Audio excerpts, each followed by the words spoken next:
Matematika 6 klasė, pamoka trumpai, paprastai, aiškiai. Teigiamieji ir neigiamieji skaičiai. Koordinačių plokštuma. Kaip užrašomi teigiamieji ir neigiamieji skaičiai? Rašant teigiamuosius skaičius kartais naudojamas pliuso ženklas. Pavyzdžiui, užrašant oro temperatūrą. +5 laipsniai šilumos. Bet dažniausiai pliuso ženklo nerašome. Rašant neigiamuosius skaičius naudojamas minuso ženklas. -6, -14 ir panašiai. Skaičius 0 nėra nei teigiamas, nei neigiamas. Skaičių tiesėje nuo 0 į dešinę skaičiai didėja ir yra teigiamieji. Nuo 0 į kairę skaičiai mažėja ir yra neigiamieji. Kas sudaro koordinačių plokštumą?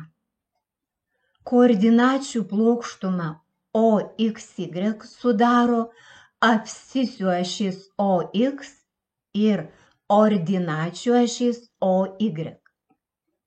Ašys plokštumą padalyja į 4 ketvirčius, kurie pažymėti romėniškais skaitmenimis. OY ašyje skaičiai nuo 0 į viršų yra teigiamieji, nuo 0 į apačią neigiamieji. Pažymėto taško A koordinatės. Abscisių ašyje yra 2, ordinačių ašyje 1.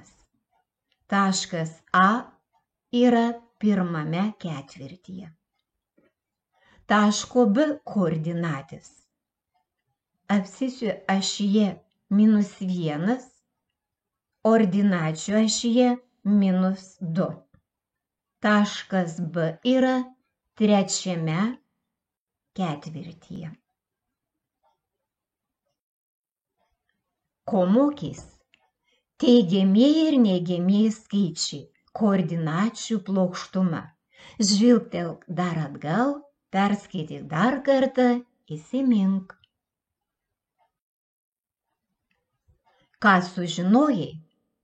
Į ką padalyja koordinačių ašys koordinačių plokštumą?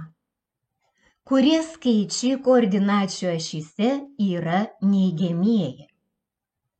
Jei atsakei šiuos klausimus, tau puikiai pavyks atlikti užduotis. Atlik užduotį. Pagal nurodytas taško koordinates užrašyk, kuriame ketvirtyje jis yra. Pasitikrink. Taškas E yra 4 ketvirtyje, taškas D 2 ketvirtyje. Jei tavo atsakymai tokie, puiku, šauniai padirbėjai.